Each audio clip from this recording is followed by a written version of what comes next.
En cara a cara nos visita el fiscal general del Estado, Eduardo Almaguer Ramírez, para hablar de los distintos temas relacionados con la inseguridad, con las investigaciones, la violencia en la zona metropolitana de Guadalajara y por supuesto en el resto de la entidad. Y también platicamos de los temas del día, entre ellos el caso Odebrecht. Comenzamos. A partir de este momento, estamos cara a cara con la política y sus protagonistas. Cara a cara con los temas sociales y económicos. Cara a cara con la agenda de Jalisco. En esta mesa caben todas las ideas. Promomedios Radio presenta Cara a cara con el periodista Enrique Tusain.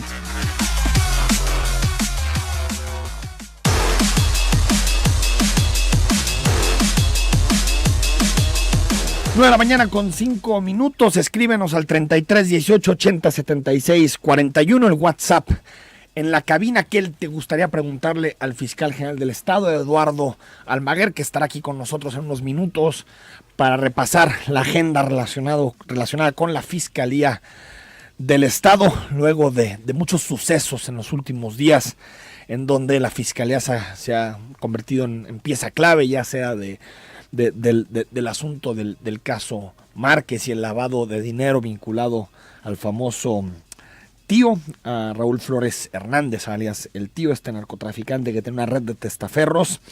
También por el tema de la Villa Panamericana, el campamento en Tala, abuso sexual en Chapala, y también por el pacto para reducir la inseguridad en el plazo de un mes, o incluso la puesta en libertad a través de un amparo, no de la resolución total, de Sergio Kurt Schmidt, alias La Pistola, quien fue conocido en su momento por la administración de los alimentos, de la provisión de alimentos en Puente Grande, y también por su cercanía a algunos actores políticos de nuestra entidad. En unos minutos más con nosotros el fiscal general del Estado, Eduardo Almaguer. La semana comienza con una noticia que se ha viralizado desde el día de ayer. El periódico brasileño, el periódico más grande de Brasil, O Globo, publicó el día de ayer en su edición dominical una investigación sobre un presunto caso de corrupción, que tiene que ser, por supuesto, investigado a fondo, pero que parece que hay muchos elementos para pensar que ocurre o que ocurrió, como lo dice el periódico brasileño, un presunto caso de corrupción en donde la empresa brasileña Odebrecht, que seguramente usted lo ha escuchado, ha participado en distintos contratos relacionados con el sector energético en nuestro país, y no solo en nuestro país, en prácticamente toda América Latina. Es un gigante energético y sobre todo de construcción de infraestructura relacionada con el petróleo. Odebrecht presuntamente habría pagado $10 millones al exdirector general de Petróleos Mexicanos, Emilio Lozoya Austin, a cambio de ganar, una licitación de 115 millones de pesos para hacer obras en la refinería de Tula Hidalgo. Hay que recordar que esta fue la macro refinería que anunció Felipe Calderón durante su sexenio, una obra que asciende a los 10,000 millones de pesos, y que, de acuerdo a lo que señala el diario brasileño, quien habría dado la información es Luis Alberto de Meneses Veil, quien comenzó a hacer pagos al funcionario mexicano, en este caso Emilio Lozoya, exdirector general de Petróleos Mexicanos, desde 2012, desde marzo de 2012. En ese momento, Emilio Lozoya era el director de Asuntos Internacionales de la campaña de Enrique Peña Nieto, un hombre muy cercano, Emilio Lozoya, que luego de que Peña Nieto gana la presidencia de la República en 2012, es premiado como director general de Petróleos Mexicanos, un área no solo estratégica por los recursos que se mueven para nuestro país, sino también porque comenzaría todo el proceso de transformación del sector energético, que ha culminado con lo que ya vimos, ¿no? Que es la apertura a capitales privados en el mercado energético, luego la reforma de 2014, y por supuesto pues la reconfiguración casi por completa del precio de la gasolina, que después derivó en el gasolinazo. Al parecer, de acuerdo a lo que señala esta investigación, Emilio Lozoya recibió poco más de $4 millones en marzo de 2012 como un primer pago a través de una transferencia que hace la empresa a una cuenta que se encuentra en un paraíso fiscal en las Islas Caimán. Luego de eso, ya en 2000 En 2013 recibe otra vez Emilio Lozoya con una empresa, por supuesto, pantalla, como suelen operar este tipo de cosas. Otra transferencia por más de 4 millones de dólares y casi al final ya se le otorga, o sea, le terminarían dando el contrato el 15 de febrero de 2014 precisamente a esta empresa, a Odebrecht, es decir, cumpliendo 2 años después con lo que parecería el acuerdo final para que el soborno tuviera impacto en que esta empresa ganara una licitación. Fueron al final poco más de 10 millones de dólares, de acuerdo a lo que señala este diario brasileño, 10 millones de dólares en mordidas, en sobornos, algunos incluso le han llamado propinas a Emilio Lozoya cuando era, primero, director de Asuntos Internacionales de la campaña de Peña Nieto y luego director general de Petróleos Mexicanos. Lozoya ya ha hablado, o más bien el abogado de Lozoya ha hablado públicamente para decir que su cliente, que su representado no recibió ni un centavo de parte de Odebrecht. Sin embargo, como les decía desde el principio, y también está la investigación de Mexicanos contra la Corrupción, que colabora dentro de la investigación que hace este diario brasileño O Globo. Hay fechas, cuentas, existe prácticamente toda la documentación. La PGR tiene abierta una carpeta de investigación por el caso general de Odebrecht, es decir, no solamente por el caso de Emilio Lozoya, por lo que la investigación tiene muchísimo trecho y seguramente sabremos más en próximas semanas sobre este caso. Tiene que probar, por supuesto, la PGR no se puede incriminar a alguien nada más por lo que señala un periódico, pero sí hay que investigar porque esta empresa brasileña, su forma de operación, la forma en que se relacionaba con el poder público en casi todos los países de América Latina fue a través de sobornos. Hay muchos políticos directivos de esta empresa que están pagando por la relación corrupta que se instauró entre los distintos gobiernos y la empresa, este gigante de infraestructura brasileño. Entonces, llegaron los 10 millones de dólares y al final sí, Odebrecht ganó la licitación por 115 millones de dólares después de 2 años de haber comenzado, de acuerdo a la investigación de O Globo y de Mexicanos contra la Corrupción, de haber empezado a recibir las mordidas por parte de esta empresa. Vamos a ir al corte, son las 9 de la mañana con 12 minutos. Ya está aquí con nosotros el fiscal general del Estado. Regresamos para comenzar la conversación.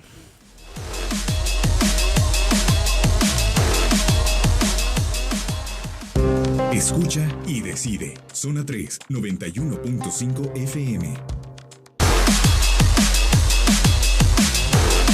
9 de la mañana con 15 minutos. Saludamos al fiscal general del Estado, Eduardo Almaguer, que ya está aquí con nosotros. Fiscal, ¿cómo estás? Muy bien, Enrique, gracias. Buen día y buen inicio de semana a todos.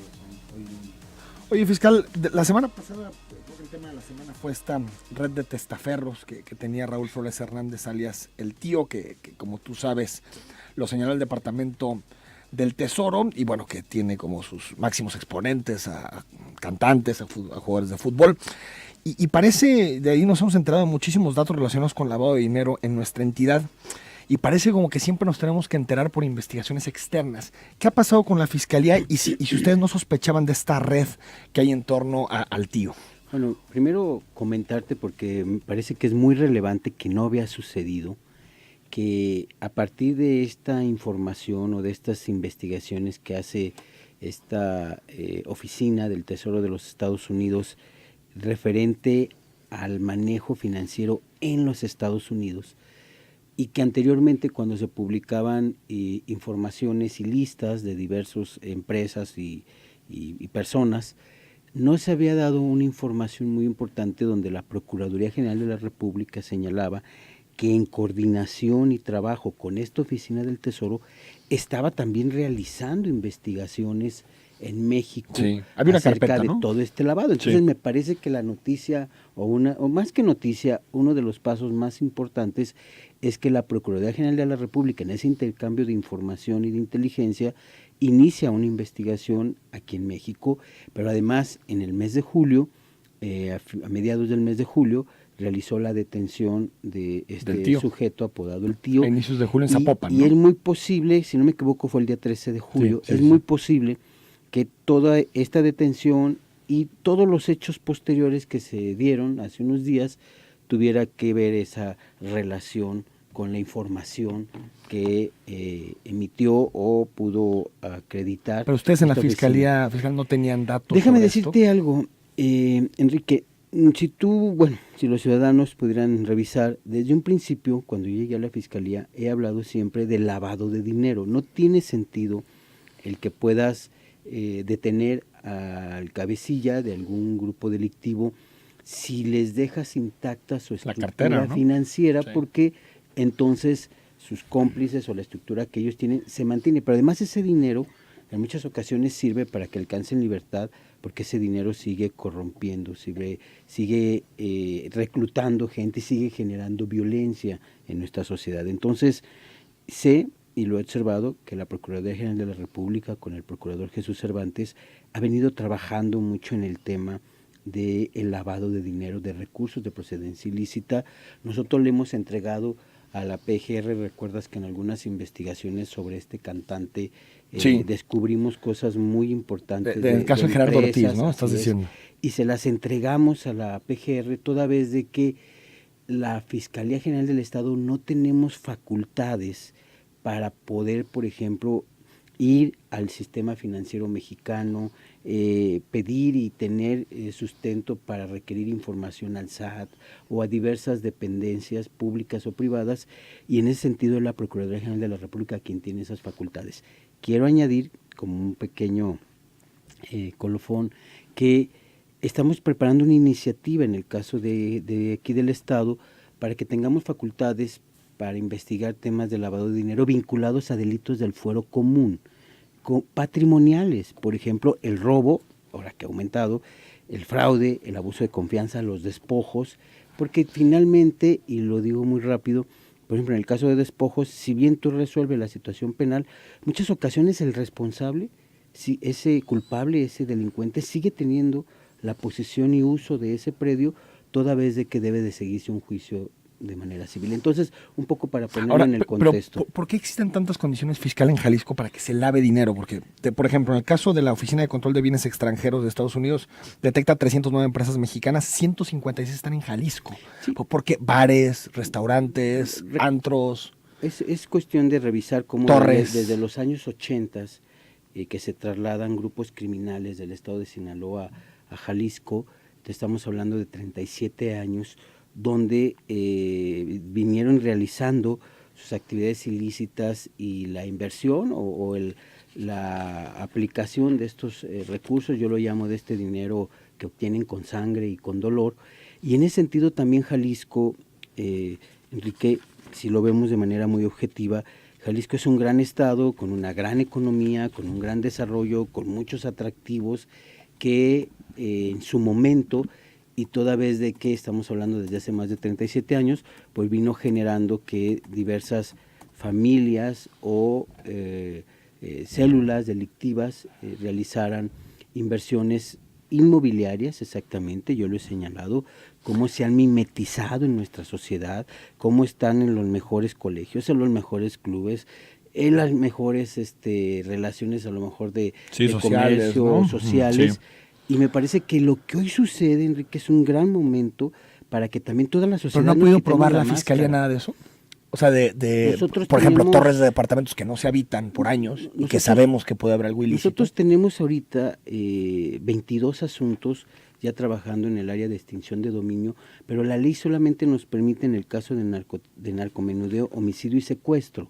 Por eso es tan Esa es la facultad importante, estatal. donde podemos ir a la extinción de dominio. Por eso es tan importante esta reforma que nos permite ir a los delitos Ahora, patrimoniales. Supongo, fiscal, que tienen, lo publicaba Reforma este fin de semana, la red de lavado en palenques y ferias, fútbol, son espectáculos donde se mueve mucho dinero y es muy propicio para lavar. Bueno, el para lavar fiscal recursos. Almaguer, al que estás ahorita entrevistando, me parece que, permíteme decirlo así, he sido de los pocos que ha hecho señalamientos y que hemos entregado información de cómo empresas que rentan vehículos, yates, aviones vinculados a temas de espectáculos, como nosotros somos los únicos que hemos cerrado palenques y que hemos puesto el dedo en la llaga en este sentido. Pero vuelvo a insistir, Enrique, mientras no tengamos también facultades para solicitar información financiera, te puedo decir algo, por supuesto que lo vemos y lo observamos, pero no puedo yo en algún momento, en alguna investigación, poderla cerrar y consolidarla, porque no tengo facultades para que se O sea, me falta entregue información. Eso pasó con Gerardo Ortiz, fiscal. financiera. O sea, que no pudieron probar muchas cosas. Yo no podía, primero yo lo investigaba por el delito de apología del delito, valga la redundancia.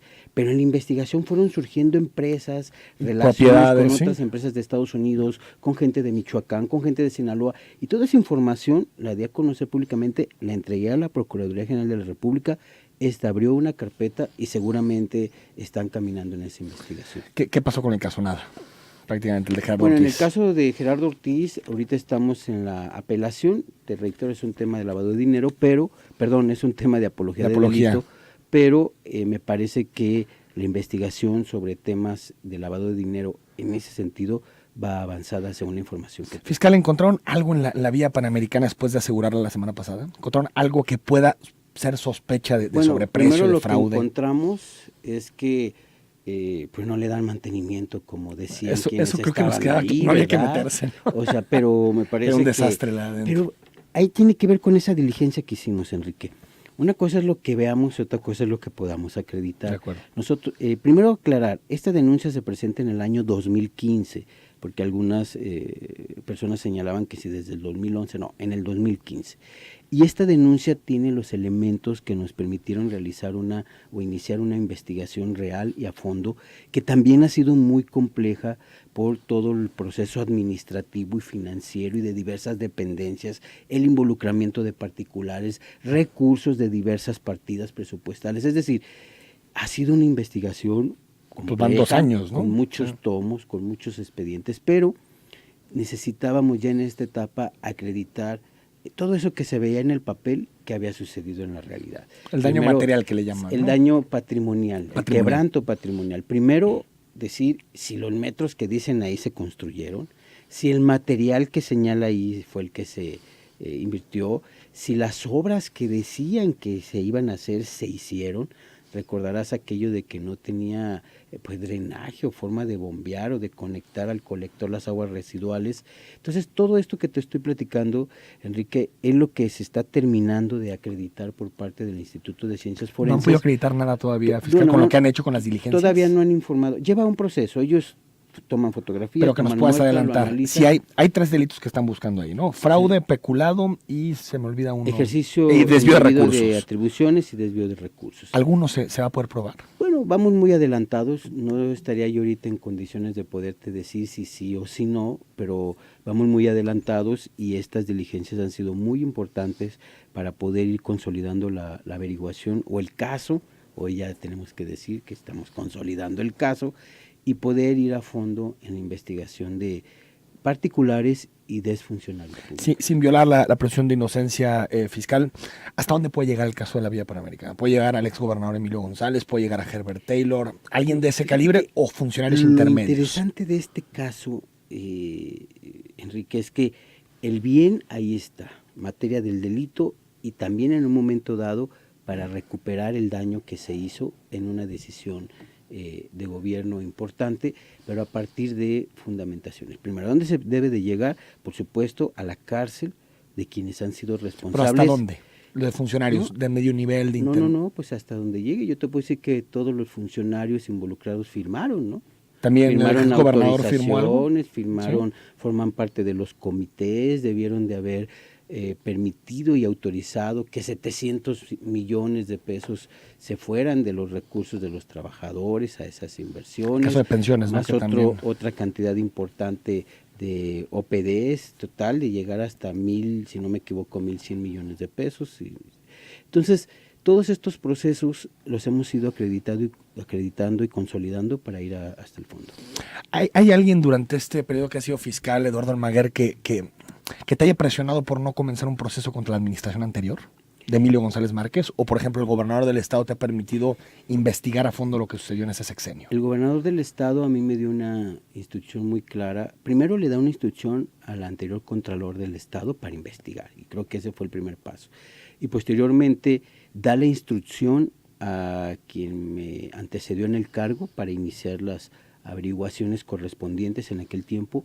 Yo llego en el año 2015, a mediados del año, el 9 de julio del 2015, y la instrucción que recibo es ir a fondo en esas investigaciones, pero también cuando llego me encuentro que si bien muchas ya habían sido avanzadas, también muchas o la gran mayoría habían sido suspendidas por diversas órdenes de jueces federales o de magistrados federales.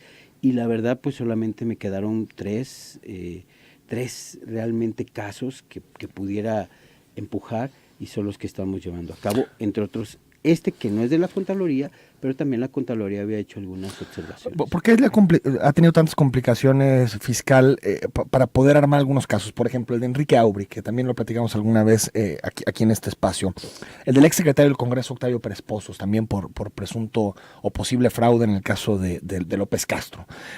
Sergio Krug-Schmidt, que lo conocimos la semana pasada. ¿Por qué se le complica tanto poder probar estos casos que son sobre todo corrupción política? Fíjate que en el caso del Congreso del Estado, cuando yo llegué ya habían sido esos casos resueltos, algunos habían sido detenidos y habían alcanzado la libertad o la suspensión de proceso por jueces federales. En el caso de Sergio Krug-Schmidt, nosotros llevamos nuestra investigación a fondo, dos muy importantes, pero también la ley le daba a él la oportunidad de negarse a declarar estando en un reclusorio federal. Sí. Pero ya no está. Entonces tenemos ya estos días tratando de localizarlo para notificarle y presentarlo a declarar.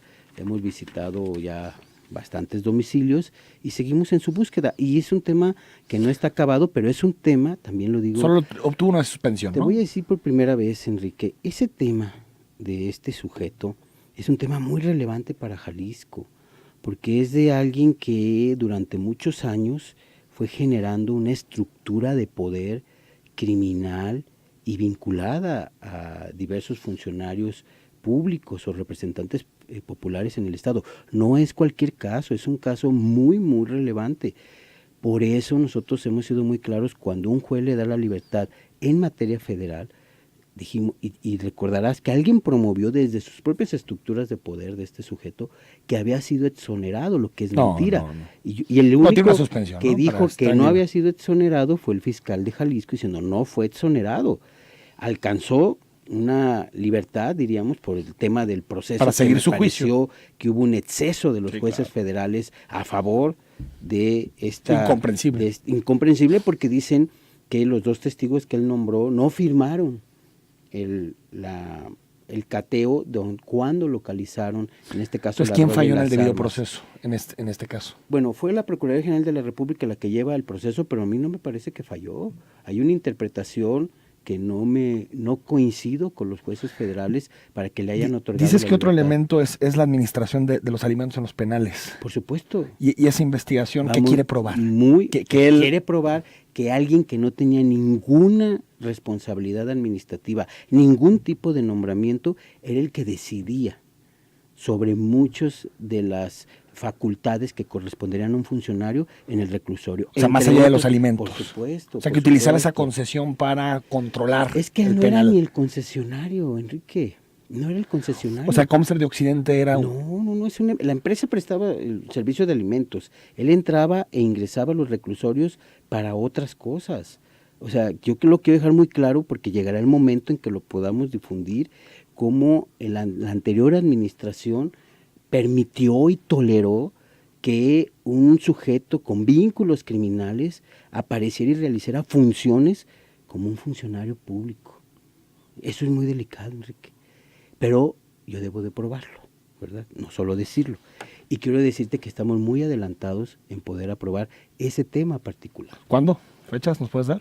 Muy pronto, muy pronto. Digo, no te podría decir mañana, pasado mañana. Pero en el plazo de este año... No, por supuesto.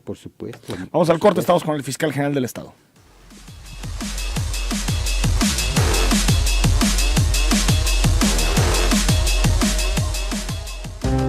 Decide y actúa. Zona 3, 91.5 FM. Zona 3 continúa cara a cara con la información. Regresamos con Enrique Toussaint en el 91.5 FM.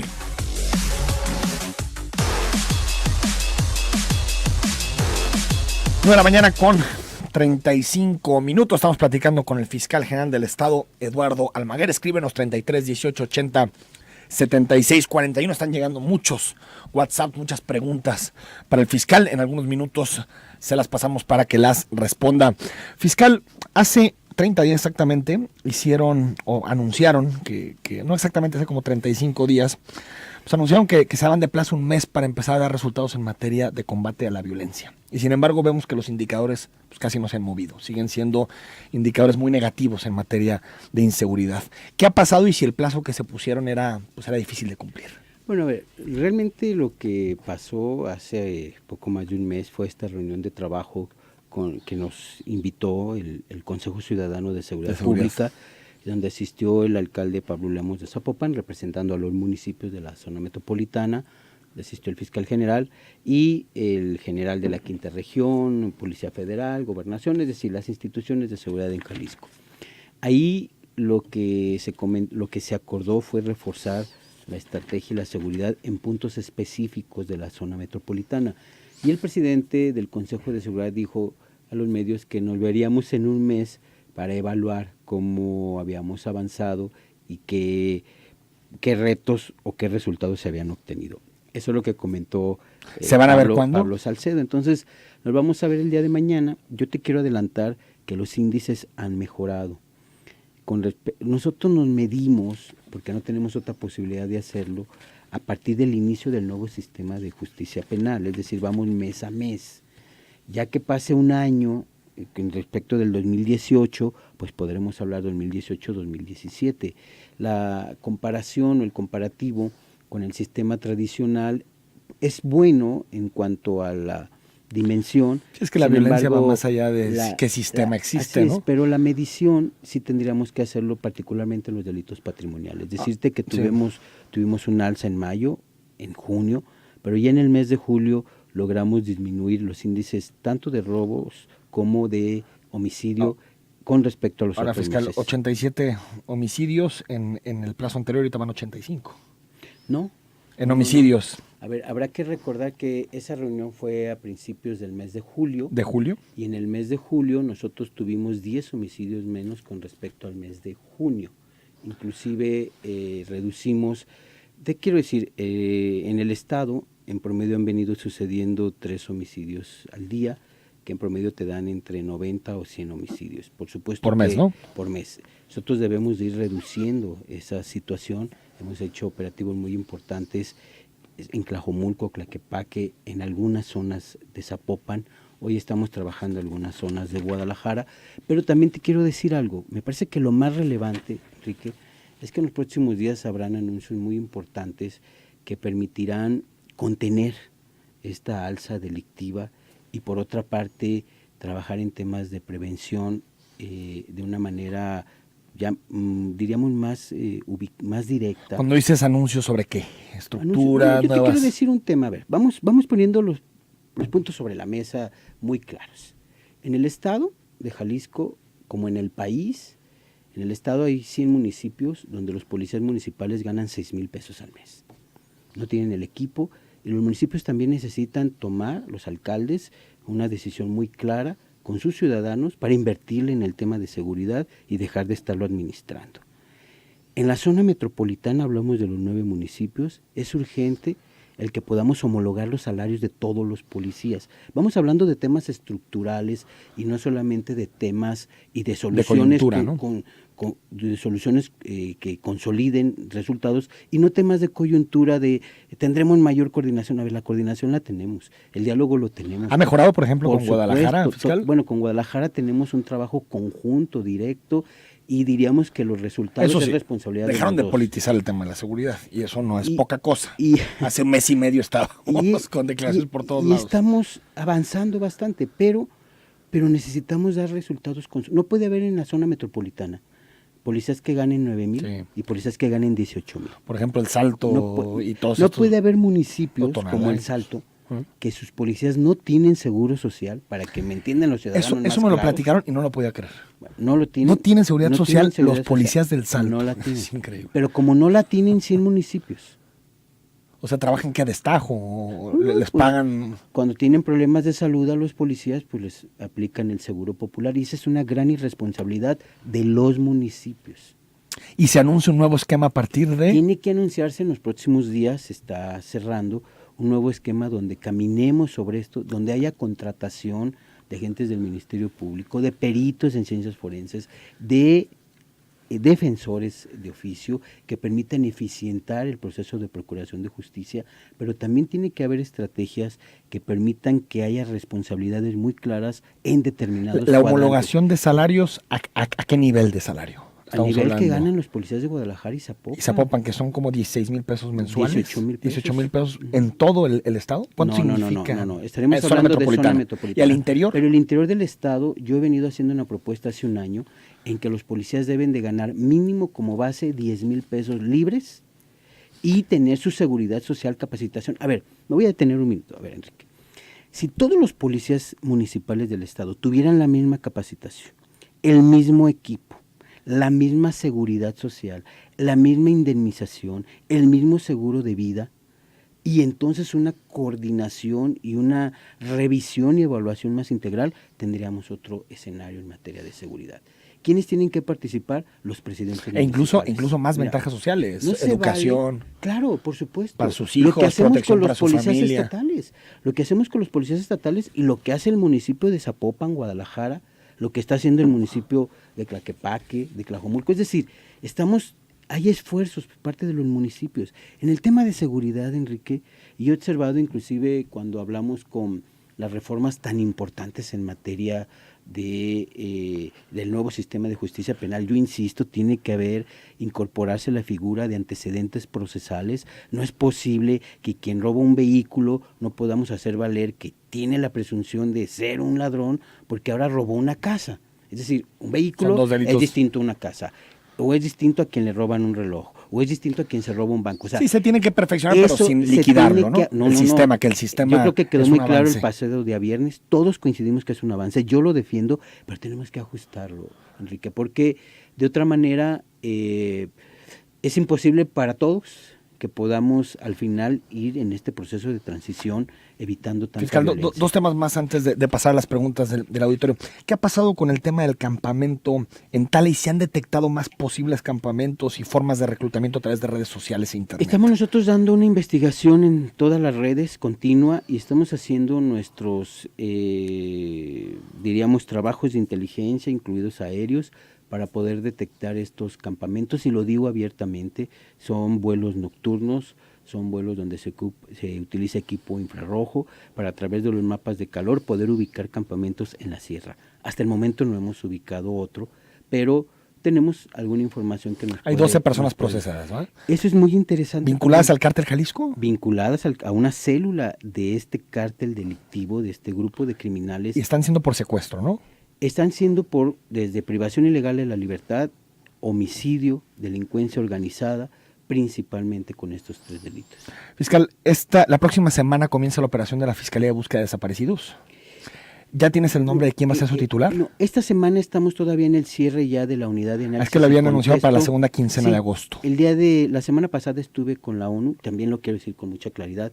La Fiscalía ha ido caminando de la mano de las organizaciones civiles y de la Oficina del Alto Comisionado de las Naciones Unidas con sus tiempos. Sí quisiera ser muy honesto. No ha sido un tema de Fiscalía, es un tema de un proceso de revisión, de análisis que llevan organizaciones civiles. Pero ellos ya tienen perfiles. Ya tengo el perfil y lo que haremos a partir del día de hoy, Enrique, es una invitación a las universidades para que hagan sus propuestas en base a los perfiles, al perfil que señaló organizaciones civiles y la Oficina del Alto Comisionado para Derechos Humanos de la ONU. ¿Cómo avanza, fiscal, el juicio contra la maestra de inglés acusada de abuso sexual en San Nicolás? Habrá que recordar que estamos trabajando con ella un tema en el nuevo sistema de justicia penal. Sin embargo, el delito que ella cometió es uno de está en prisión los delitos preventiva, graves, ¿no? Está en prisión preventiva. Decirte que hubo aquí visita de gentes de la propia Interpol buscando a este norteamericano. Hicimos unos operativos con la propia Policía Federal y estamos buscando si existe todavía, no se ha podido acreditar esa vinculación con ese pederasta norteamericano. ¿Cuántos casos está investigando la Fiscalía, digamos, relacionados o cercanos al de esta maestra? ¿Hay algún otro caso? ¿Los padres han empezado a denunciar? De ese tipo, no, Enrique. Sin embargo, quiero decirte también que parte del esfuerzo que se está haciendo en Ciudad Niñez y de la contratación de más peritos forenses es para agilizar estos temas. Hay que decirle a los ciudadanos que para poder acreditar, en este caso, un abuso sexual que no haya sido una violación, lo quisiera precisar, sí. Es muy importante poder acreditar el daño psicológico que se porque genera, estrés, pues. y para ello se requiere una serie de dictámenes que no se dan en una sola sesión. También quisiera precisarlo porque alguien decía que porque había transcurrido un mes y medio, bueno, pues porque es lo que marcaron las sesiones, las terapias que realizaron los peritos en psicología. ¿Alguna investigación contra el alcalde, contra alguna autoridad que retrasó la posible denuncia por este caso? Nosotros la tenemos totalmente abierta. Si hubiese algún funcionario municipal o estatal que hubiera estado involucrado, por supuesto. Pero no están investigando en ese momento esto. Bueno, hasta el momento tenemos abiertas todas las líneas de investigación. Del caso. Por supuesto, sí, claro. Vamos al corte, estamos con el fiscal, leemos sus mensajes.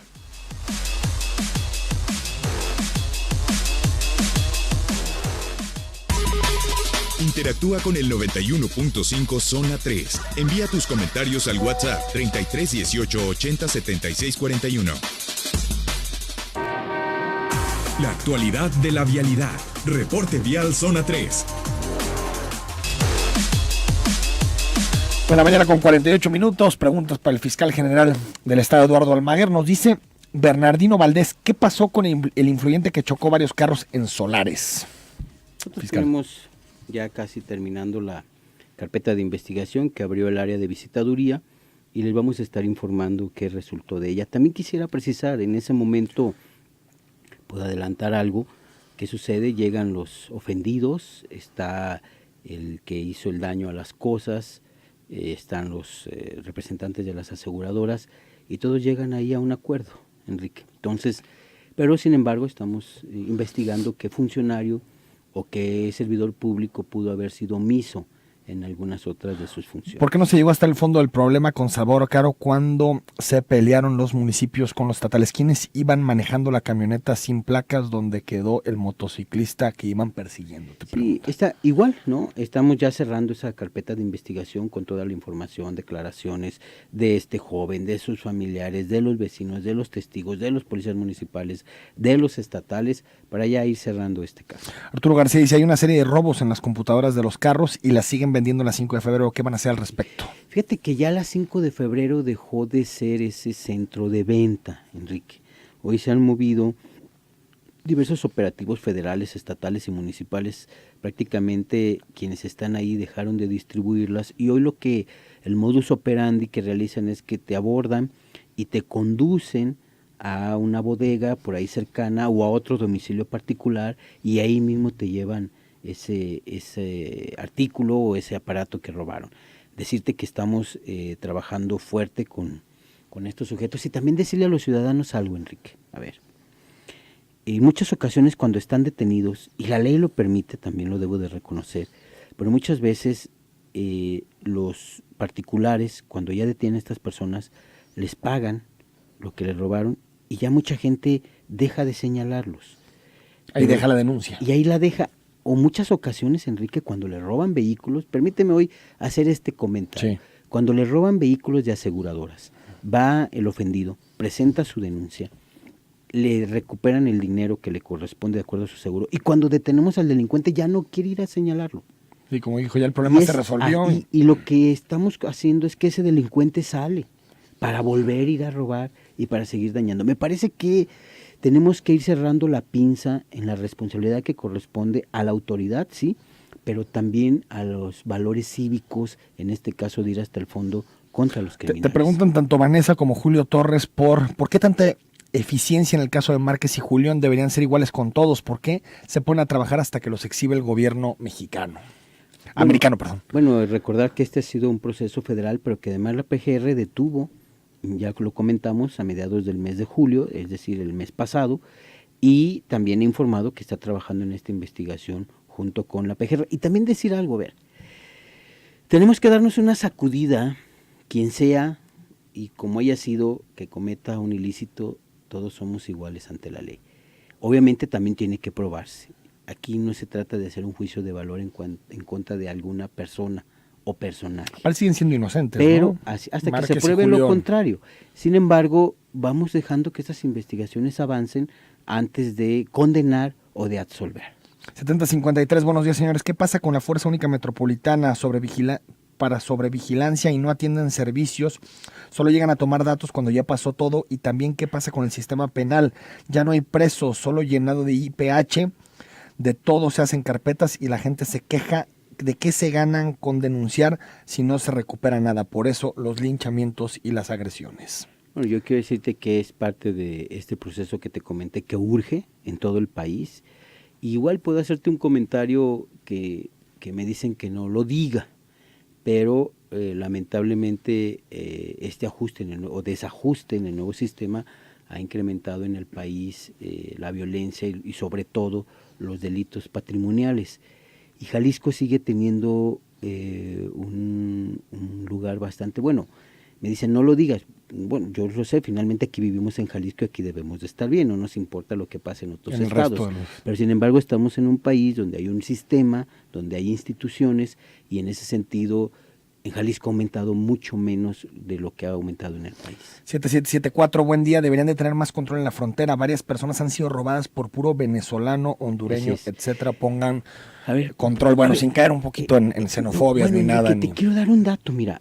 Y sí siendo muy cuidadosos, no podemos, por las nacionalidades, no podemos señalar a nadie orígenes. por su nacionalidad. Sin embargo, del año 2015 a 2016, el ingreso de ciudadanos sudamericanos al país se duplicó.